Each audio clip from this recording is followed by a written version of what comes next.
the brutal reality of stagecoach travel that Hollywood never shows. What if everything you thought you knew about stagecoach travel was wrong? Hollywood gave us action, romance, and wide-open freedom. But the real story?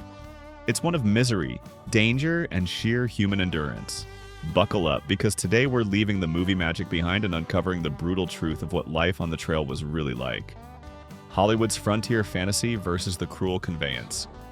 When we picture stagecoach travel, it's easy to fall under the spell of Hollywood. Our minds go straight to those dusty, windswept scenes from old westerns, epic chases, noble heroes, and dramatic showdowns. Movies like John Ford's Stagecoach made the whole experience look like a thrilling ride through the untamed West, where strangers meet, stories unfold, and danger waits just beyond the next bend. In those classic films, the stagecoach almost feels like a moving theater, a roomy space where characters trade barbed words, secrets come to light, and tension simmers on the open trail. Sure, there's danger, a sudden ambush or a desperate outlaw, but the coach always rolls on, part of the legend of the American frontier. But here's the thing, real stagecoach travel was nothing like that. Not even close. What Hollywood rarely showed was the pure misery of the actual journey. The roads were brutal, the coaches were cramped and unforgiving, and the endless dust turned every breath into a chore. Passengers faced relentless discomfort, motion sickness, bitter cold or scorching heat, and the very real fear of illness or worse. Yet despite all this, the image of the stagecoach became a powerful piece of American mythology, glorifying hardship as adventure and struggle as spirit. The reality, though, was far from glamorous. It wasn't just a rough ride, it was a punishing test of endurance. And today we're pulling back the curtain to reveal just how harsh, dangerous, and exhausting those stagecoach journeys really were. The Concord Discomfort. Coach built for endurance, not ease. Now, if we're going to talk about stagecoach travel in 19th century America, we've got to bring up the Concord coach, the superstar of the Overland Trail. First built back in the 1820s, the Concord coach quickly became the gold standard for long-distance land travel. These rugged vehicles were the pride of the American stage line system and stayed in use, virtually unchanged, for nearly 75 years. That's how solid the design was. But let's not mistake solid for comfortable. One of its most famous features was its unique suspension system. Instead of using stiff metal springs like many other wagons of the time, the Concord coach body was hung on heavy leather straps. These thick straps allowed the whole carriage to rock and sway as it moved along the road. On paper, this was meant to give passengers a smoother ride, especially on the better-maintained roads back east. But once the coach hit the unforgiving trails of the Wild West, that so-called smooth ride quickly turned into a non-stop roller coaster of rattling bones and bruised backs. Even Mark Twain had a thing or two to say about it. He once told the story of a coach strap snapping under the weight of overloaded mailbags. That's right. Those leather suspensions could give out entirely, leaving everyone on board lurching and jolting in every direction. And that was just the beginning. What really shocked most passengers wasn't just the bumpy ride, it was the sheer lack of space inside. Concord coaches were technically designed to hold 6, maybe 9, at most 12 people inside. But stagecoach companies often packed in even more, treating human comfort like an afterthought. Some unlucky travelers had to perch on top of the coach or hang on from the sides just to catch a ride. Now picture this. The inside of a Concord coach measured only about 4 feet wide and 4.5 feet tall. That's tighter than the trunk of most modern SUVs. People were squeezed shoulder to shoulder, knee to knee, with no room to stretch, twist, or even turn around. And remember, these were often complete strangers. So, personal space? That just didn't exist. Twain, always with his sharp wit, once joked that during the ride, passengers would end up piled up in front, all jumbled from the coach's constant swaying. He even said at times they were standing on our heads, thanks to the violent jerks of the journey. It may sound funny now, but back then, it was pure misery. And just when you thought it couldn't get worse, forget about glass windows. On the rougher western routes, stagecoaches often replaced windows with leather or canvas roll-down flaps. Why? because the violent bouncing would shatter glass in no time. That meant passengers were exposed to the full force of the elements, choking clouds of dust, freezing wind, scorching sun, or even driving rain, sometimes all in the same trip. And to top it off, the mail, the lifeblood of many stage lines, was often loaded right inside the coach with the passengers. Bags of letters and parcels took up precious space, turning an already cramped ride into a hot, dusty, suffocating mess. The Concord coach may have been a technological marvel in its day, but let's be real. It was a brutal test of physical and mental endurance. One traveler summed it up perfectly, saying he was bounced from the seat to the ceiling to the side of the coach in a non-stop blur of discomfort. No joke, he added, and he meant it. Stagecoach travel wasn't about enjoying the scenery, it was about surviving the journey. If you had to ride a stagecoach for just one day, what do you think would be the hardest part to endure? Surviving the stops, way stations, and refreshments. Now, you'd think that after hours, sometimes days, of being rattled around inside a cramped, dusty stagecoach, passengers would look forward to those brief stops along the route. A chance to catch their breath, stretch their legs, maybe grab a decent meal or, heaven forbid, rest. But in truth, these way stations rarely brought much relief, and in many cases, they only made things worse. There were two main types of stops along a stagecoach line: swing stations and home stations. Swing stations were the quick pit stops, bare-bones outposts set up strictly to swap out tired horses for fresh ones. That's it. No food, no rest, no conversation. The coach would screech to a halt, the crew would unhitch the old team, slap on a new one, and boom! You were back on the trail, often in just 5 minutes. Passengers barely had time to blink, let alone recover. Then there were home stations. These were more substantial, often private homes, small inns, or sometimes little more than rough cabins thrown together in the wilderness. Here, passengers might get a hot meal and, if they were lucky, a chance to sleep. But don't picture cozy lodges or warm hospitality. Even the best home stations ran on tight schedules. For instance, on the Butterfield Overland Mail Route, one of the biggest and busiest services of its day, stagecoaches stopped for just 10 minutes at each station. 10 minutes! Just enough time to leap off the coach, bolt down some questionable food, and hurry back aboard before the driver took off without you. And let's talk about the food, because passengers certainly did. Over and over again. If there's one thing that stagecoach travelers agreed on, it was this: the food was awful. The station keepers knew travelers had no other options, and they milked that monopoly for all it was worth. Prices were high, the portions were small, and the quality, absolutely dismal. Granville Stewart, a frequent and long-suffering traveler, once complained that every meal was the same. And he wasn't exaggerating. The menu was usually some combination of greasy bacon, stringy ham, stale bread, and the infamous dried-out apple pie, so tough it could probably crack a tooth. Fresh produce? Forget it. Flavor? Non-existent. In fact, passengers in the know learned to bring their own food along, just to avoid the stomach-turning meals offered at the stations. And then there was the issue of hygiene, or the complete lack of it. For travelers from the East, especially those raised in Victorian households with high standards of cleanliness, the filth at these stations was nothing short of shocking. Dirt was everywhere. On the floors, in the beds, and worst of all, in the kitchen. There's a well-known story about a cook who, after petting a filthy animal outside, walked straight into the kitchen and began kneading biscuit dough without even rinsing his hands. When a disgusted passenger complained, the innkeeper snapped back, "Everyone's got to eat a bushel of dirt in their lifetime." The traveler, with dry humor, replied, "Yes, but not all in one meal." Sleeping arrangements weren't much better.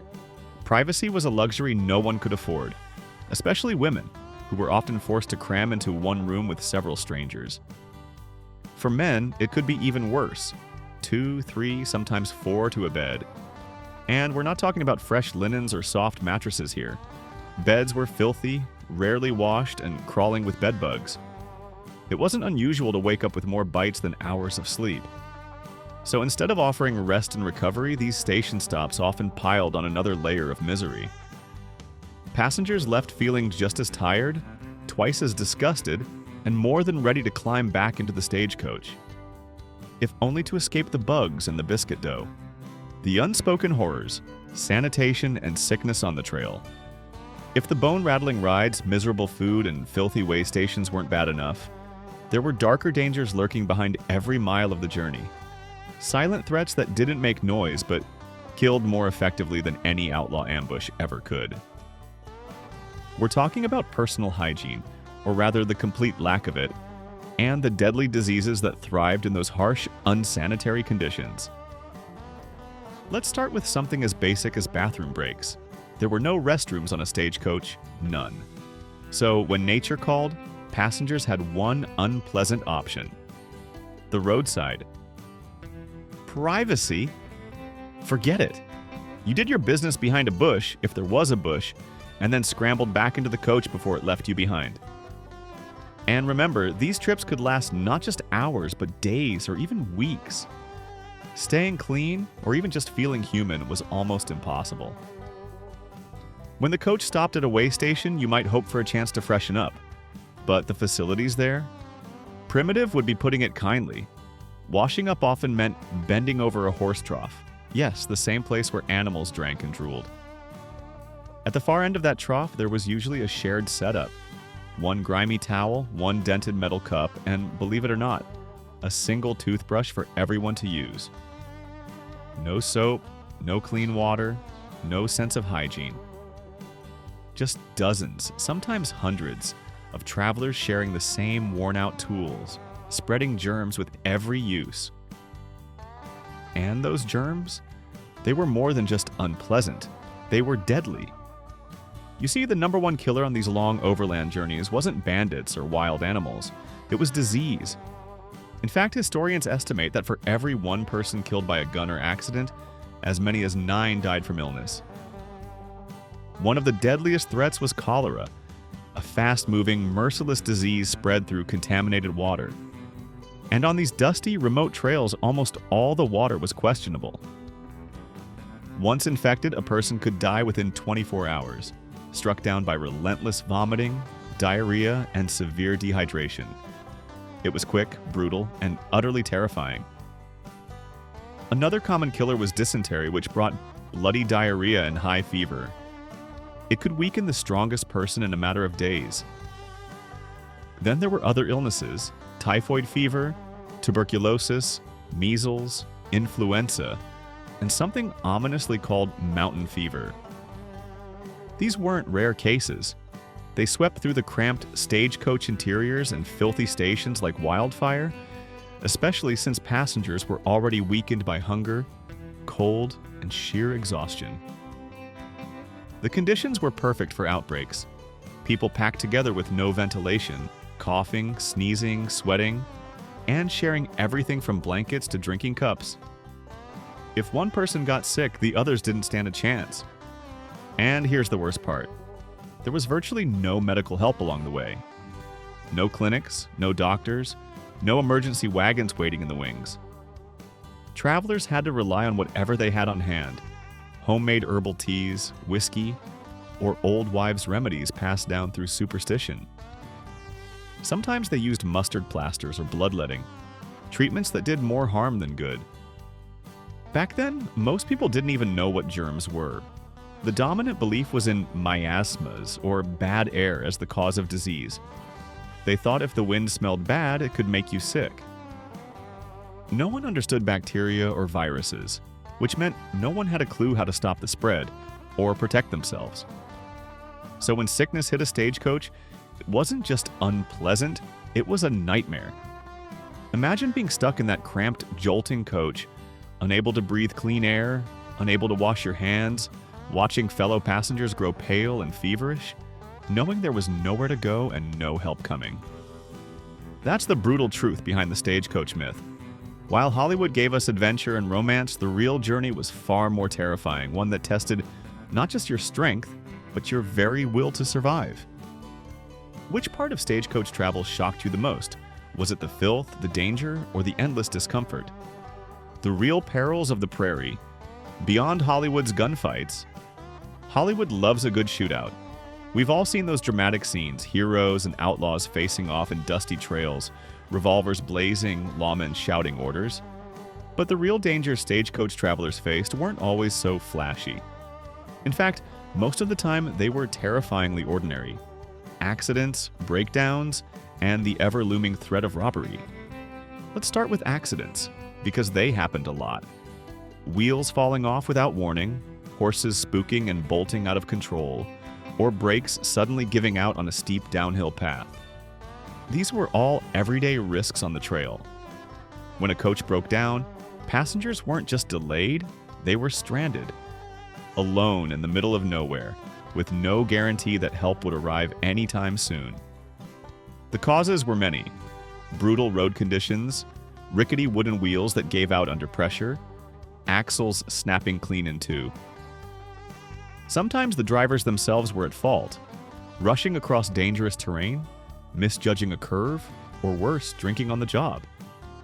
Horses, even the best trained ones, could panic at the smallest noise, causing the whole team to go wild. And then there were river crossings, a nightmare of collapsing bridges or fast-moving currents that could sweep an entire coach and its passengers downstream in seconds. But the worst of these mishaps? Stagecoach rollovers. With their high center of gravity and narrow wheels, stagecoaches were notoriously unstable, especially on sharp turns or steep grades. All it took was one wrong move and the entire coach would flip, crashing into the dirt, crushing limbs, breaking bones, or worse. Many travelers didn't survive these accidents. For some, the journey ended not with a destination, but with disaster. Then there were the robberies, which added a whole other layer of fear to an already grueling experience. Take Wells Fargo, one of the biggest and most well-known stage lines.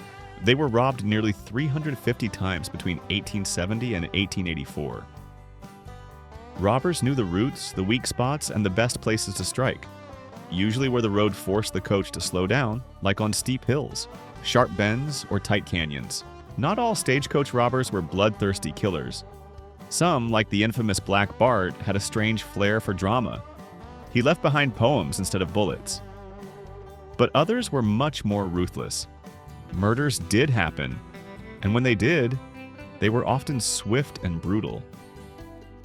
Robbers typically went after treasure boxes filled with gold or cash, but mailbags were also a big target, packed with money orders, deeds, and other valuable documents. To fight back, companies hired armed shotgun messengers. The guys riding up front, next to the driver with a loaded shotgun in hand. These men were trained to shoot first and ask questions later. For especially high-value shipments, armored coaches were used, reinforced with iron plating and built to take a hit. But even those couldn't stop every ambush. And then there's the part Hollywood often gets the most wrong: Native American encounters. Old westerns love to depict Native Americans as relentless attackers, wild-eyed villains who launch senseless, savage raids on stagecoaches. But the truth, as with most history, is much more complex. Yes, attacks did happen, and yes, they could be terrifying. But they weren't random acts of violence. More often than not, they had reasons behind them. Reasons tied to land, survival, and retaliation. Horses and mules were valuable resources, and raids were sometimes motivated by the need to steal livestock. Other times, the attacks were responses to broken treaties, land theft, or violent acts committed by settlers. In many cases, Native American tribes struck back after suffering injustice, and they didn't always target passengers. Often, the aim was to cripple property or reclaim goods. Still, the danger was real. Travelers feared these attacks, and rightly so. But it's important to remember that the narratives we've inherited were often exaggerated or even outright fabricated. Sometimes white outlaws dressed as Native Americans to carry out crimes, knowing that blame would fall on the tribes. That said, history does record some very real and violent encounters. In 1854, George H. Giddings's coach was attacked by 50 Mescalero Apaches in West Texas. The battle raged on until sunset, injuring passengers and horses alike. In 1861, Cochise and his warriors launched an ambush that killed a guide and a driver, tipping the coach over. That same year, Mangus Coloradas and Cochise led 150 Apache warriors in an assault that left 4 men dead in a makeshift stage stop. Victims were mutilated, their bodies stripped, limbs broken, and skulls riddled with bullets. Tactics were often clever and brutal.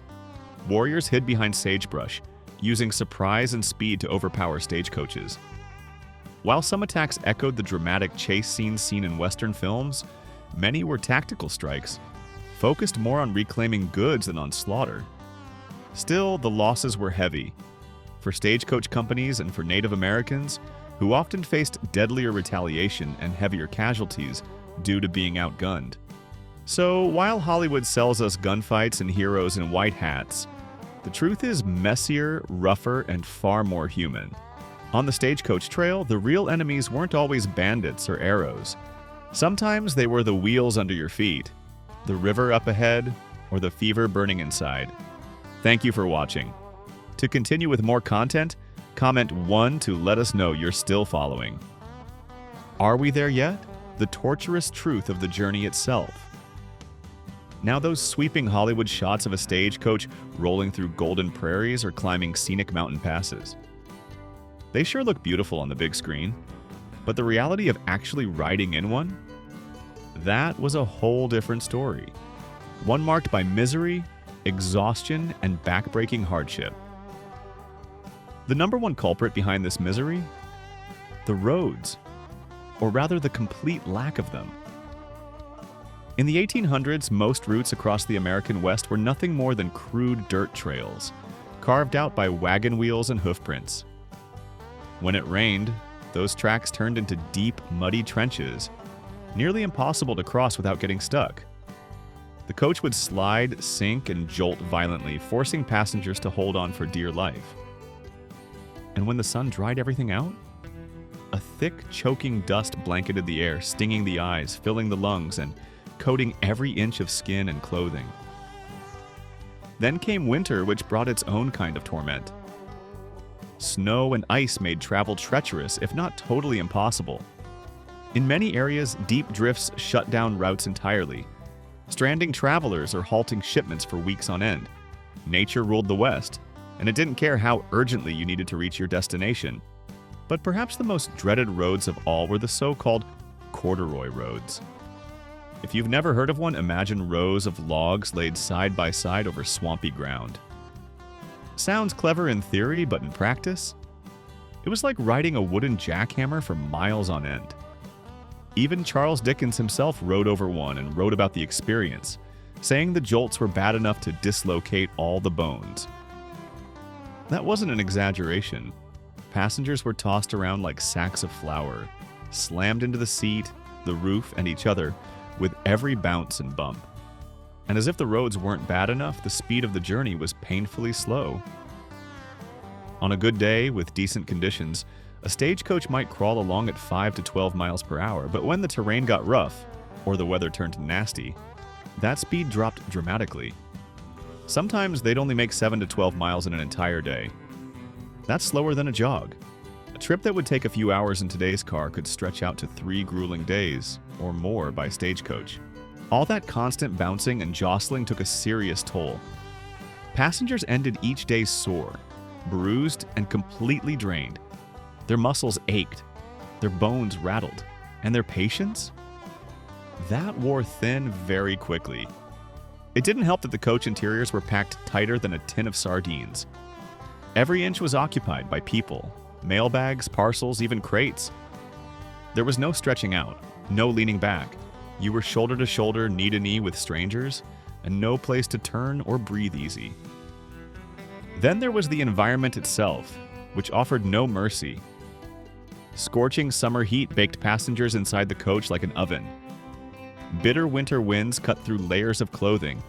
Insects swarmed, dust clouds blinded, rain poured through every crack. And remember, no windows, no AC, no clean filtered air.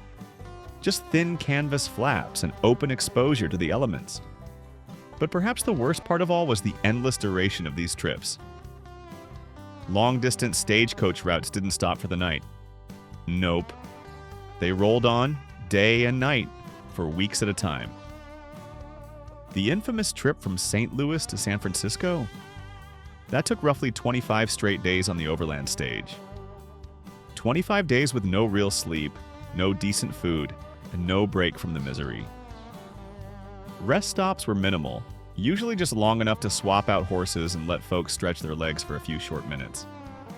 And when the terrain got steep, or the horses wore out, passengers had to climb out and walk. Some even helped push the heavy coach uphill. That's right, after hours of riding through bone-rattling chaos, you might have to get out and help move the thing forward. Talk about adding insult to injury. All told, a long stagecoach journey was less of an adventure and more of a punishment. It assaulted every sense, your body, your mind, your nerves. It wore people down to their limits, and yet people did it because it was the only option they had. No wonder travelers often arrived at their destinations not just tired but transformed, wiser, wearier, and forever changed by the brutal ride. The human element, passengers and crew. After everything, the dust, the danger, the jolting rides, and constant discomfort, there's still one part of the stagecoach experience that ties it all together. The human element. Because at the heart of every grueling mile, every sleepless night and risky stop, were real people. Each one dealing with their own emotions, fears, and frustrations. The psychological toll of stagecoach travel was as harsh as any road or storm. Passengers weren't just battling physical exhaustion. They were under constant emotional stress, haunted by the possibility of attacks, illness, accidents, or being stranded in the middle of nowhere. That kind of anxiety doesn't let you rest. It gnaws at you day and night. And when that tension wasn't sky high, there was the other extreme: sheer boredom. Long stretches of monotonous landscape rolled by as the coach creaked forward, with no entertainment, no legroom, and nothing but the sound of creaking wood and tired horses.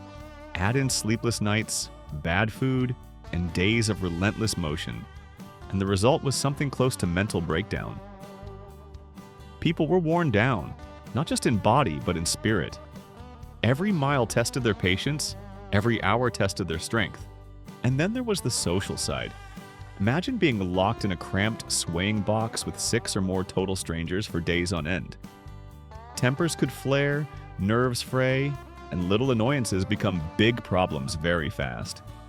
That's why major companies like Wells Fargo developed what were essentially survival rules, unwritten laws to keep things from boiling over. Some of these rules were practical, others were downright funny, but they all spoke to the reality of riding in close quarters. One rule: share your liquor. Because generosity made the misery a little more bearable. Another: spit with the wind. A hygiene tip that probably saved a few arguments. And shirts. One warned against snoring on your companions, which in such a small space could start a full-blown riot. Another emphasized being courteous to women, especially since female passengers were often outnumbered and more vulnerable. And in moments of danger, like a runaway coach, the rule was simple: stay calm, because panicking would only make things worse. Some advice was more about avoiding landmines, like don't talk politics or religion, 2 topics guaranteed to spark conflict in an enclosed space. Other rules urged passengers to keep things civil.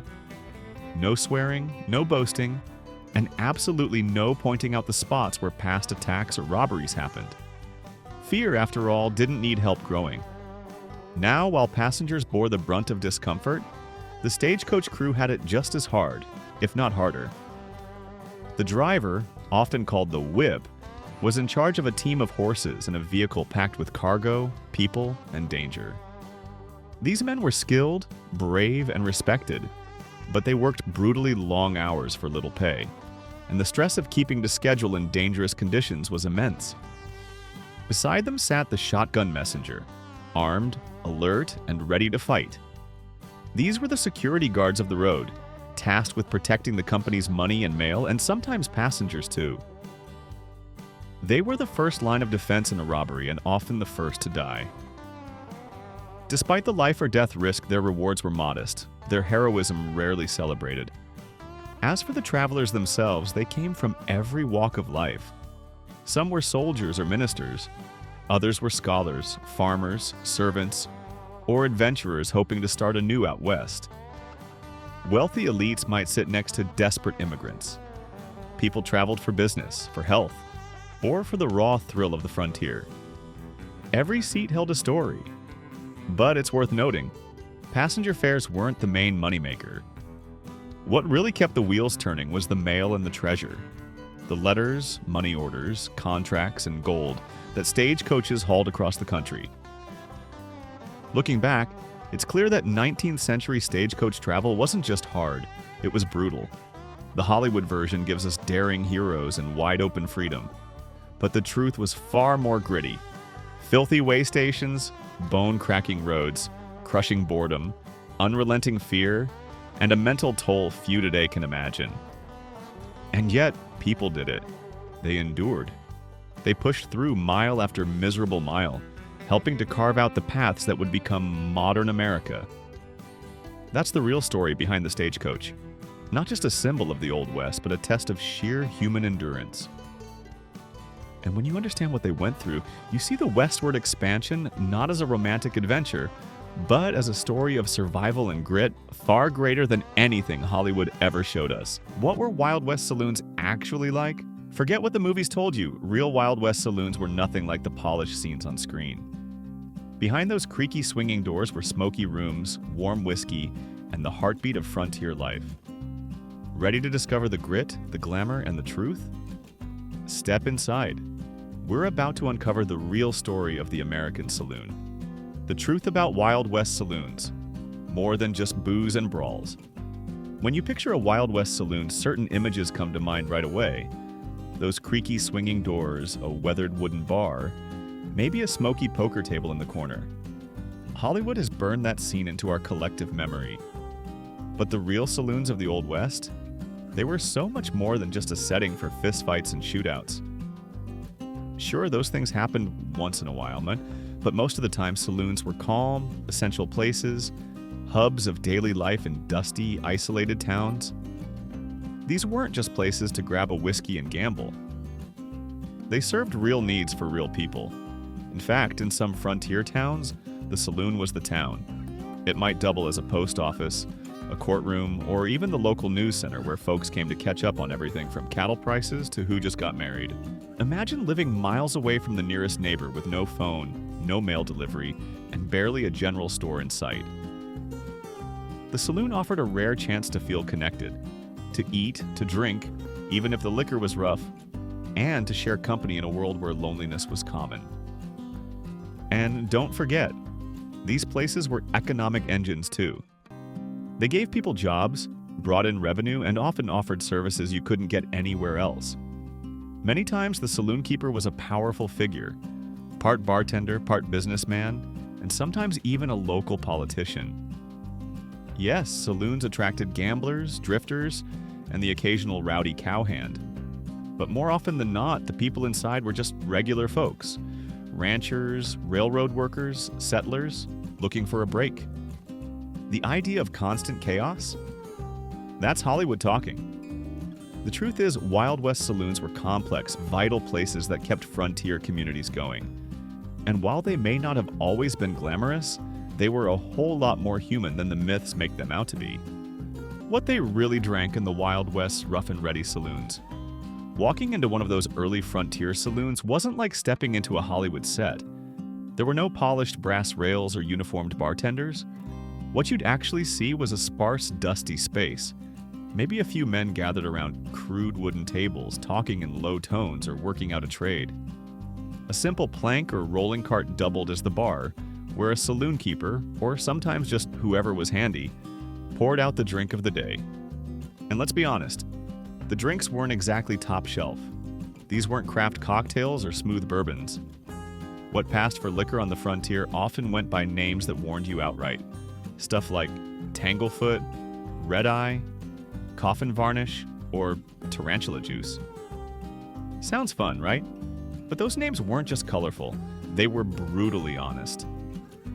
Because quality booze was hard to come by, saloon owners had to get creative.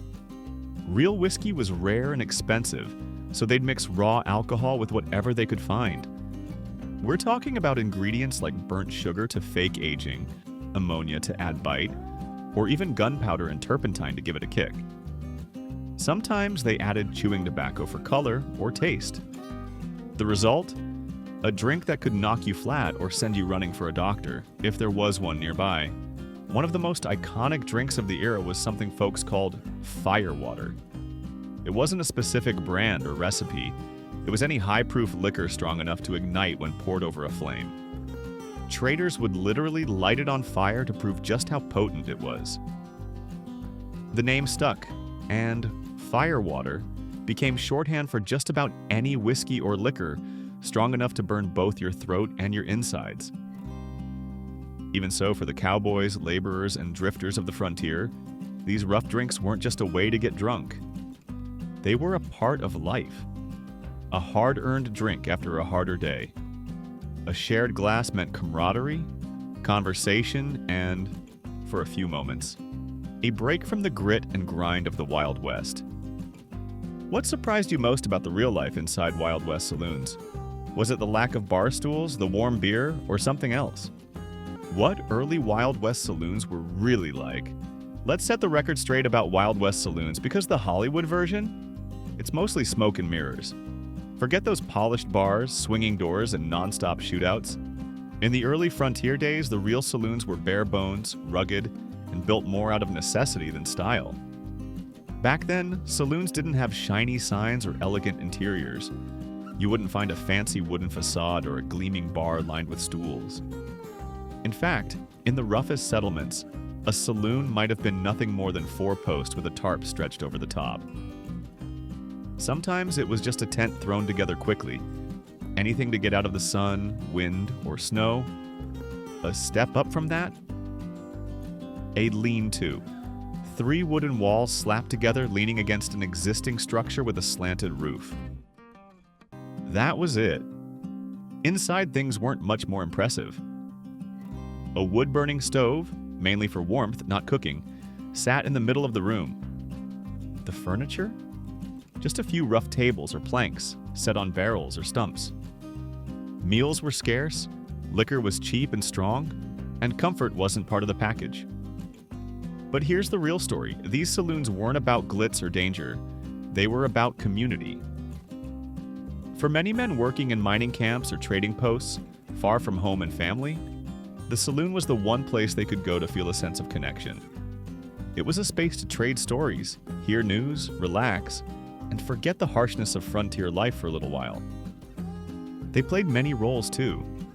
In towns with no post office, courthouse, or town hall, the saloon often filled all 3 functions. Need to send a message, settle a dispute, or just find out what was happening down the trail? Head to the saloon, and just like the West itself, saloons changed over time. As towns became more permanent, so did the buildings. Simple tents gave way to full wooden structures. Rough planks became polished bars. And with growth came variety, entertainment, card tables, even music. But that rough early saloon, it was a symbol of grit, resourcefulness, and the deep human need for community, even in the loneliest places on earth. How the Wild West saloon evolved from rough shack to social powerhouse. You've felt the grit of the early frontier saloon. The simple setup, the homemade liquor that could knock you sideways in the company of tired, dust-covered men swapping stories after long days. But as you glance around that bare-bones scene, you might start to wonder, where's the rest of the picture? The roulette wheels, the stage performers, the velvet-trimmed bar stools we've come to expect from Old West lore? Well, those fancier touches didn't exist in the earliest days, but they were coming. As more people pushed west of the Mississippi in search of land, gold, or simply a new start, the frontier began to change. rough mining camps turned into towns. Tents gave way to timber buildings, and saloon keepers saw an opportunity. No longer were they just selling cheap whiskey in shacks. They started building real businesses with proper walls, floors, and features designed to draw in the growing crowds. A big reason for this shift? The railroad. As trains carved paths across the continent, they didn't just bring lumber, nails, and flour, they brought people. Settlers, travelers, salesmen, immigrants. Towns sprang up almost overnight along the rail lines, and they needed places to eat, rest, drink, and relax. The saloon answered the call, and then some. These new, upgraded saloons became more than watering holes. They were restaurants, hotels, gambling dens, and music halls all rolled into one. Instead of just a drink, you could get a hot meal, a warm bed, a dance with a lady, or a night of poker and piano tunes. And for folks trying to build a new life far from everything familiar, saloons offered a place to gather, to feel part of something, to connect. The numbers say it all. Take Denver, Colorado, for example. In 1860, it had just a handful of saloons. But by 1890, that number had skyrocketed to 478. That explosion mirrors the transformation of the West, from rugged outposts to organized society, and saloons were right at the heart of it all. In a way, the saloon's evolution tells the story of the frontier itself. What started as rough tents serving warm booze became polished establishments that anchored entire communities. The West grew up, and the saloon grew right along with it. Warm beer, high prices, and no ice. Forget everything you know about grabbing a cold one after a long day. Because in the Wild West, a chilled drink was almost unheard of. Back then, in those dusty frontier saloons, your whiskey or beer was more likely to be warm than refreshing. With no artificial refrigeration and ice being nearly impossible to come by, especially in remote mining camps, most drinks sat around 55 to 65 degrees Fahrenheit. That was just the way it was, and folks got used to it. It wasn't until the 1880s that things started to change. Adolphus Busch, one of the early beer giants, began experimenting with artificial cooling, and slowly the idea of cold beer started to spread. But for the average cowboy or miner back in the day, a warm pint was just part of life. Once you had your drink in hand, you had to settle up, and the price all depended on where you were. In the rough early saloons, tents, lean-tos, and ramshackle shacks, you could grab a shot of whiskey or a pint of beer for just a few cents. These spots catered to hard-working men who didn't have much to spare. A drink had to be cheap or no one could afford it. But if you wandered into a more remote or hard-to-reach place, like the Yukon or deep mountain settlements, prices jumped fast. In those far-off spots, hauling supplies was expensive and risky, and a single shot of whiskey could cost as much as 50 cents. That was a lot of money back then, more than many folks made in a day.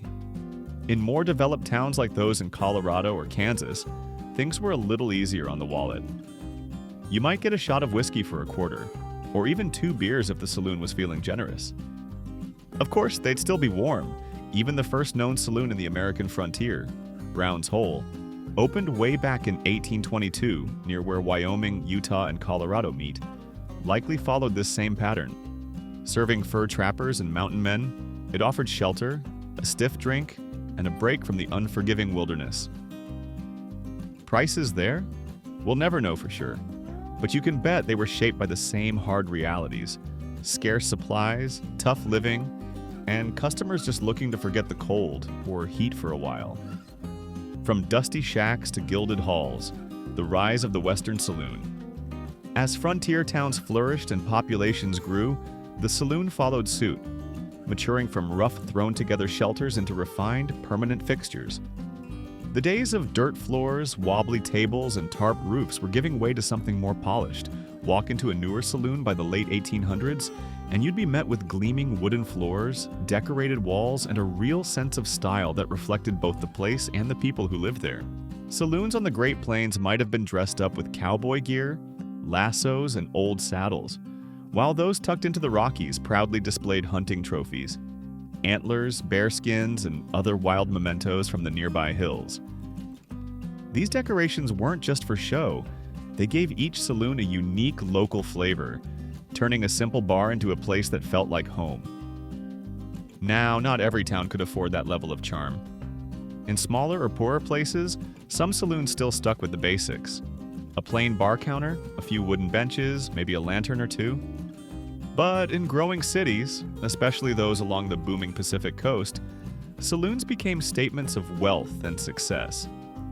Chandeliers sparkled above polished bars, massive mirrors bounced candlelight across the room, and finely carved woodwork gave the space a real sense of luxury. These weren't just bars anymore, they were the jewels of the town.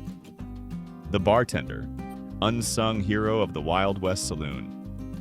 In the Wild West, the bartender was much more than the guy pouring drinks. He was the glue holding the saloon together. Think of him as the Swiss Army knife of frontier society.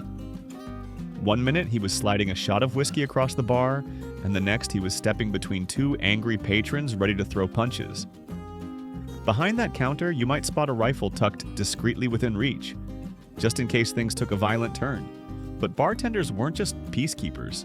They were entertainers, event planners, and business managers all rolled into one.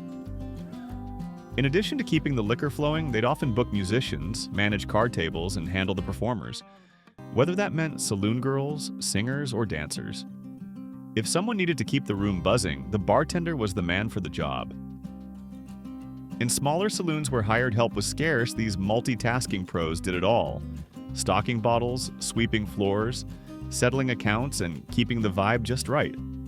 Some were so talented, so well known for their skill with spirits and their command of the bar, that they earned the nickname Professor. It wasn't just a compliment, it was a mark of respect. These guys weren't slinging drinks, they were curating experiences. As the century turned and America marched toward modernity, bartending itself became a respected profession. By the early 1900s, there were around 50,000 bartenders working across the country. The competition was fierce and the drinks were getting better. Refrigeration made cold beer possible. Cocktails were more refined, imported liquors started to show up on the back bar shelves, and customers began to expect more than just a splash of firewater. They wanted craft, flavor, and flair. That shift in the saloon scene, from gritty outpost to polished institution, was mirrored in the bartender's own evolution. No longer just a drink slinger in a dusty room, he became the face of hospitality in the West. And in a place where comfort was rare and connection was everything, a good bartender could turn a saloon into the heart of the whole town. The card game that ruled the Wild West, faro, and the gambling culture of saloons. If you walked into a Wild West saloon looking to test your luck, chances are you'd find a crowd huddled around a table playing faro, the undisputed king of gambling games on the frontier. This wasn't just a casual card game. Faro was fast-paced, suspenseful, and easy to learn, which made it wildly popular among cowboys, miners, and gamblers alike. Here's how it worked. 13 cards from the same suit were laid out face-up on the table. Players placed their bets on which card they thought would win. Then the dealer, called the banker, flipped over 2 cards. The first one was the banker's card. If you'd bet on that, you lost your money. But if you'd placed your coin on the second card, the player's card, you won. And you won big. Each round gave players the chance to move their money around, adjust their bets, and take another shot at a win. The result? A thrilling mix of luck, risk, and strategy that kept folks glued to the table for hours. Though faro ruled the room, it wasn't alone. Poker, especially 5-card draw, and even trickier games like 3-card Monte were also popular. These classics didn't need much space or equipment, making them perfect for any saloon, no matter how rough or fancy.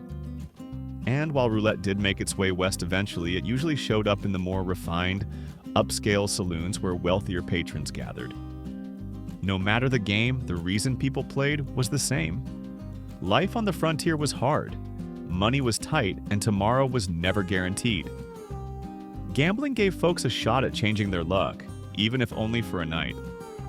For the price of a few coins and the nerve to take a chance, players got entertainment, camaraderie, and maybe, just maybe, a reason to smile in a tough and unforgiving world. Moral crusaders versus saloons, the battle brewing. Outside the swinging doors, As you stepped out of the saloon, pockets a little lighter or heavier after a night of gambling, you might have been met with more than just the dusty evening air. There, right outside the doors, stood a different kind of Wild West presence: the social reformers. By the late 19th century, the West was changing. Towns were growing, families were settling in, and the rowdy freedom of the early frontier began clashing with a rising wave of religious and moral reform. Groups like the Anti-Saloon League and temperance advocates saw the saloon not as a social hub, but as a breeding ground for sin. Alcohol, gambling, prostitution, and violence all rolled into one dangerous package. These reformers weren't shy. They'd gather right outside saloon doors, handing out pamphlets, preaching at passers-by, and warning patrons about the moral decay waiting inside. Some of them didn't stop at words. There are legendary stories, many true, of women armed with hatchets, smashing saloon windows, breaking bottles, and tipping over furniture in the name of righteousness. Their mission? Shut the saloons down, one broken bar stool at a time. These protests reflected the larger moral struggle sweeping across America, a fight to steer society towards sobriety and self-control. While many of these reformers faced resistance and mockery in the rough and tumble towns of the West, they planted the seeds for something much bigger: the Prohibition movement. And eventually, those seeds would grow into national laws. Still, in the early days, most saloons carried on. The demands of frontier life made them too important to shut down entirely. Reformers shouted, pamphlets fluttered, but inside the cards kept shuffling, the piano kept playing, and the whiskey kept flowing. Because for many weary travelers, miners, and cowboys, a drink and a little distraction were worth the risk and the sermon. More than a bar, house saloons became the heart of the Wild West community. As new towns popped up across the Wild West, saloons quickly grew into something much more than places to get a stiff drink. They became the beating heart of frontier communities, centers for social life, business, even faith. You see, in many of these early settlements, saloons were often the only buildings large enough and versatile enough to host just about anything the town needed. They weren't just strategically placed in the middle of town for foot traffic. They were there because everything important seemed to happen within those walls. Need a place for a town meeting? A local election? A sermon on a Sunday morning? The saloon had you covered. In fact, it wasn't uncommon for the barkeep to shutter the bar and move out the tables so a traveling preacher could hold a service for the town's faithful. That kind of flexibility made the saloon more than just a business. It made it a lifeline. But it didn't stop there. In towns bursting with newcomers, miners, cowboys, traders, saloon owners saw opportunity. Some turned their spaces into informal job centers, helping workers and employers connect. Others added rooms for rent, or even trading counters stocked with supplies. They became one-stop shops in a place where convenience meant survival. And while most saloons welcomed all types, from ranchers and railroad men to drifters and peddlers, they also reflected the complicated social norms of the time. In parts of the South and Texas, for example, racial segregation crept into the saloon scene, with separate spaces or entirely separate bars for different racial groups. But the further west you went, the more those lines blurred. In the rougher, less settled regions, people were often judged more by their grit than their skin color. In many ways, the saloon mirrored the broader story of the American frontier. It was a place where inclusion and exclusion walked hand in hand, where the need for survival and connection sometimes outweighed prejudice, and sometimes didn't. But whether serving whiskey or hosting Sunday prayers, the saloon stood at the center of it all, messy, lively, and unmistakably essential to life in the Wild West. Do you think saloons did more harm or more good for frontier communities? Why? Whiskey, women, and wagers, the entertainment inside Wild West saloons. After finishing your drink and soaking in the scene, chances are you weren't ready to head straight for the door. Most folks stuck around, looking for a little something to pass the time, and Wild West saloons were more than ready to deliver. Depending on the place and the night, the entertainment could range from a humble fiddler plucking out a lively tune to a traveling troupe of performers lighting up the room with songs, dances, and variety acts. For small frontier towns, these visits were a big deal. People came out in droves, hungry for a taste of the outside world. But in many saloons, the main attraction wasn't on a stage. It was walking among the crowd. Women working as dancers, singers, or barmaids brought energy and allure to the room. For many, it was one of the few ways to make a living in a society that didn't offer women many options. Their roles added excitement, sure, but also revealed the hard truths of life on the frontier. These women weren't just entertainers. They were survivors, navigating a rough world with few protections and plenty of risk. Some earned tips for a dance or a song. Others offered more private company for a price. These relationships were often transactional, blurring the line between performance and exploitation. And while their presence added glamour and appeal to the saloon experience, it also underscored the social divide and the tough choices women had to make to get by. Of course, if that kind of excitement wasn't your style, you could always pull up to a gambling table. Poker, faro, dice, games of chance were everywhere, and the sounds of shuffling cards and clinking coins filled the air. Whether you were a seasoned gambler or just trying to escape a hard day, there was always a seat at the table, if you were brave enough to take the risk. Altogether, saloon entertainment captured the spirit of the West, wild, raw, and unpredictable. A place where fortunes could change with a single hand, and life, though tough, was never dull. Did your ancestors ever mention stories about saloons or life in the Old West? Share a memory or family tale if you have one. No stools, no napkins, the gritty reality of Wild West bar life. Now imagine this. You've got your drink in hand, you're ready to relax, and instinctively you reach for a bar stool. But there isn't one. That's right. Classic Wild West saloons didn't have stools lined up at the counter. Instead, you'd find a long metal footrail running along the bottom of the bar, just a few inches off the ground. Most folks stood, leaned forward, and rested one foot on the rail, striking a casual pose that encouraged quick conversation and easy comings and goings. If you wanted to sit down, your only option was to grab a table, if there was one open. And depending on the saloon's popularity or the time of day, that might be easier said than done. These places could get crowded fast, especially when payday rolled around or a stagecoach rolled into town. And speaking of comfort, forget about cleanliness by today's standards. There were no napkin dispensers or coasters on the bar. Instead, there was usually a single towel, yes, just one, hanging under the counter.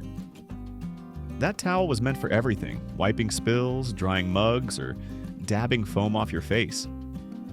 It wasn't cleaned often, and by the end of the night, it looked and smelled like it had seen better days. For folks today, that sounds a bit unsavory, but back then it was just part of life. Nobody expected luxury in a frontier saloon. These places were functional, practical, and a little rough around the edges, just like the towns and people they served. So next time you see a movie scene with cushy bar stools and spotless counters, remember, the real Wild West was a little grittier, and a whole lot more real. The real legacy of Wild West saloons.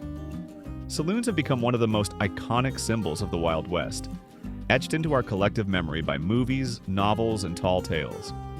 But when you peel back the layers of Hollywood drama, what you find is a story that's far more human and far more meaningful. Yes, saloons served whiskey. Yes, there was gambling, music, and the occasional barroom brawl. But more than anything, saloons were lifelines. In a world that was rough, remote, and often lonely, they offered people a place to connect, to shake off the dust, share a laugh, swap news, or simply feel human again after a long day of work and survival. They were more than entertainment. In many towns, saloons doubled as courthouses, polling stations, and even post offices. They were places where communities took root, where strangers became neighbors, and where important decisions were made over a pint of beer and a game of cards. But their legacy is complicated too. Saloons reflected the social values of their time, both the inclusive spirit of frontier life and the divisions that marked 19th century America. Gender roles, racial segregation, and economic inequality all played out within their walls, just as they did in the larger society. It It's tempting to think of saloons as stages for shootouts and spectacles. But the truth is, they were spaces where real life happened. Loud, messy, hopeful, and hard. They were the heart of the Wild West, not because of their chaos, but because of their community. In the end, the saloon wasn't just a backdrop, it was a mirror of the era. A place where the ordinary and extraordinary collided, where grit met glamour, and where the story of the American frontier unfolded, one drink at a time. Stagecoach travel wasn't the adventure Hollywood promised. It was a brutal test of grit and survival. What surprised you most about the real journey? Let us know in the comments. And if you enjoyed this deep dive into the Untamed West, give us a like, subscribe, and hit the bell so you never miss another ride into history.